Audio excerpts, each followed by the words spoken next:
राधे राधे दोस्तों, मैं फिर आ गई एक श्राद्ध से संबंधित कहानी सुनाने के लिए। पितृ हम पे कैसी कृपा बरसाते हैं, यह कहानी उससे संबंधित है।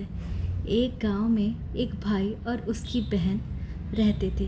भाई जो था वह शादीशुदा था और उसके भी 2 लड़के थे और बहन के भी 2 लड़के थे। दोनों भाई बहन एक साथ ही रहते थे क्योंकि बहन के जो पति हैं उनकी मृत्यु हो चुकी थी। तो होता यूँ है कि भाई और बहन का इतना प्रेम देखकर जो भाभी है वह मन ही मन खूब चलती है। वह सिर्फ एक मौके का इंतज़ार करती है कि कब भाई कहीं जाए तो वह अपनी ननद को सता सके। होता यूँ है कि श्राद्ध पक्ष आता है। जब श्राद्ध पक्ष आता है तो जो भाई है वह अपने माता पिता का श्राद्ध करने के लिए गंगा जी के घाट पर जाता है। तो वह अपनी बहन से बोल कर जाता है कि हे बहन, मैं अपने माता पिता का श्राद्ध करने के लिए गंगा घाट पर जा रहा हूँ, तुम अपना और अपने बच्चों का ध्यान रखना। बहन कहती ठीक है भैया, आप भी अपना ध्यान रखिएगा और अच्छे से खाना खाइएगा और अपना पूरा ध्यान रखिएगा, गंगा मैया की खूब सेवा करिएगा और पितरों को मेरी तरफ से भी याद करिएगा। उसका भाई अपनी बहन को यह आश्वासन देके कि सब अच्छा होगा चला जाता है। फिर क्या था, भाभी को तो इसी चीज़ का इंतज़ार था।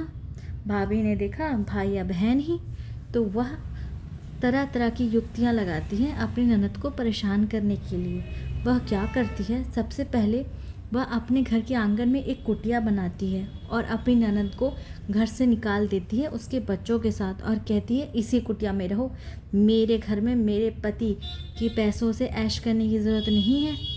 यह सुनने के बाद उसे बहुत बुरा लगता है और फिर भाभी कहती है यहाँ पर रहो, पर हाँ, काम करने रोज़ आ जाया करना। घर की सफाई कौन करेगा, मैं थोड़ी करूँगी, तुम्हें ही करनी होगी घर की सफाई।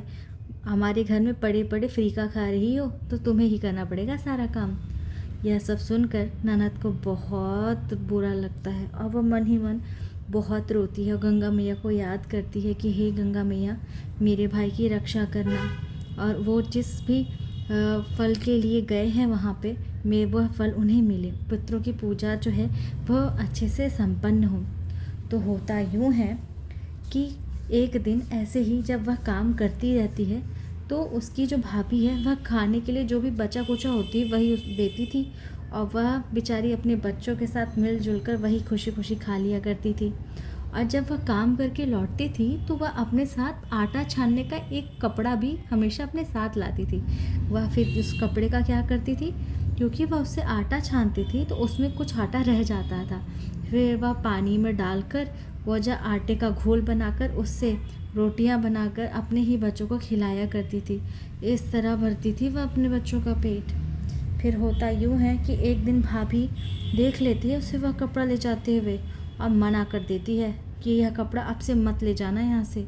वह बेचारी ननद क्या करती, नहीं ले जाती वह दूसरे दिन। और उसके बच्चे माँ से पूछते हैं, माँ इतने में तो वहाँ पेट नहीं भरा, माँ कुछ खाने को है क्या। तो उसकी माँ कहती है कि नहीं बच्चा, अभी तो खाने के लिए कुछ नहीं है और वैसे भी आज हमारा व्रत है, तुम आज सो जाओ, कल मैं तुम्हें अच्छा सा खाना खाने को दूंगी। ऐसे ही दिन बीतते जाते हैं और वो औरत और उसके बच्चे बचे हुए खाने पर अपना जीवन व्यतीत करने लगते हैं। अब होता एक दिन यूँ है कि एक दिन श्राद्ध का दिन आता है। जो पत्नी होती है उसकी सास यानी जो ननद है उसकी माँ का श्राद्ध होता है। तो जो भाभी है वो अपनी ननद से कहती है कि कल तुम्हारी माँ का श्राद्ध है, वैसे तो तुम्हें आना चाहिए नहीं क्योंकि मैं बुला भी नहीं रही हूँ, आ मत जाना, पर हाँ अगर जो आंगन में लगा पीपल का पेड़ है वह अपनी जगह से हिले तो तुम आ सकती हो। ननद समझ जाती है कि भाभी नहीं चाहती कि मैं श्राद्ध में आऊँ और वह अपनी कुटिया में जाकर खूब रोती है, गंगा मैया को याद करती है, अपने पितरों को याद करती है, माता पिता को याद करती है, उनकी अच्छाई के लिए खूब सारी पूजा करती है, दुआ करती है मन से रात भर। फिर होता क्या है कि जब वह पूजा संपन्न हो जाती है तब जो भाभी हैं उसके दोनों बच्चे आते हैं और कहते हैं अपनी बुआ से कि हे बुआ, मेरी माँ ने आपके लिए भोजन भेजा है। और जब वह औरत अब देखती है कि भोजन में क्या है तो उसमें कुछ बहुत ही बासी रोटियाँ और कुछ पुराने चावल हुए होते हैं। तो वह उसे खाती नहीं है, उसे क्या करती है, वह गुस्से में छत पर फेंक देती है कुटिया के। अब ऐसे ही एक दिन आता है कि उसके पिता का श्राद्ध होता है। तब भाभी फिर उसे कहती है कि कल तुम्हारे पिता का श्राद्ध है। वैसे तो तुम्हें मैं बुला नहीं रही हूँ, पर हाँ, अगर पीपल का पेड़ अपनी जगह से हिले तो तुम ज़रूर आ सकती हो।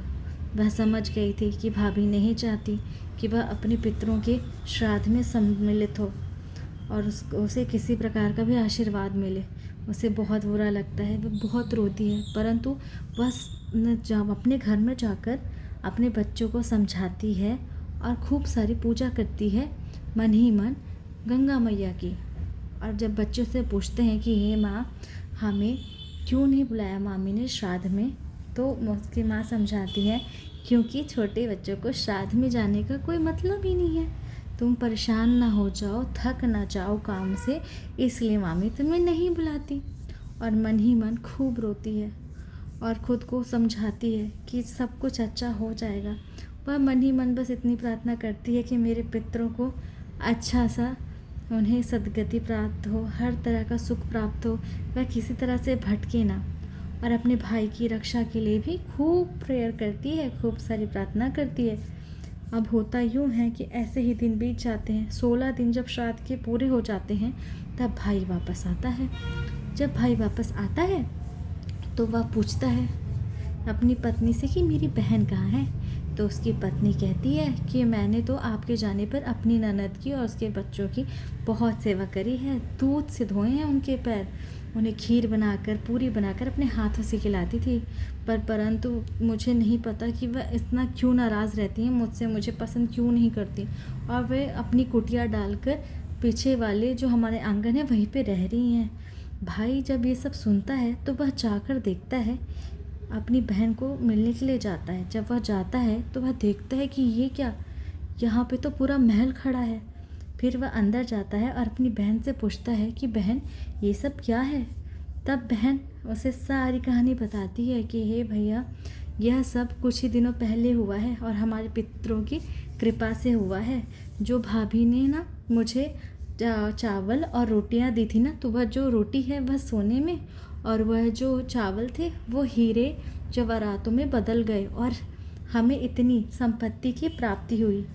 और जब भाई ये सब सुनता है कि उसकी बहन के साथ इतना बुरा व्यवहार करा है भाई ने, तो उससे बहुत क्षमा मांगता है और अपनी पत्नी की तरफ से भी खूब माफ़ी मांगता है कि हे बहन, मुझे क्षमा कर दो।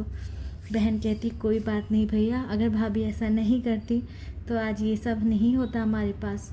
भाई प्रार्थना करता है कि बहन चलो अब वापस से हम साथ में रहते हैं, पर बहन कहती है नहीं भैया, मैं अब वापस नहीं जाऊंगी। मेरे पितरों ने जो मुझे दिया है मैं उसी की देखभाल करूंगी और मैं यहीं रहूंगी। भाई भी मन ही मन खूब प्रार्थना करता है पितरों की कि हे मेरे पूर्वजों, आपने जितना कुछ मेरी बहन के लिए करा है, यह कहानी सुनने वालों के लिए भी उतनी ही कृपा रखना। सभी मनुष्यों पे उनके पितरों की कृपा बनी रहे, मैं बस यही चाहता हूँ। और यह प्रार्थना करके वह अपने घर लौट जाता है। तो आपको कैसी लगी ये कहानी मुझे ज़रूर बताइएगा कमेंट में। तो उसके बाद आपको क्या करना है, आपको कमेंट करना है, लाइक करना है, सब्सक्राइब करना है अगर आपको ये कहानी पसंद आए। और सभी पितरों की कृपा आप पर हमेशा बनी रहे। भगवान हमको लंबा जीवन और सुखद जीवन, रोग रहित जीवन दे। राधे राधे दोस्तों।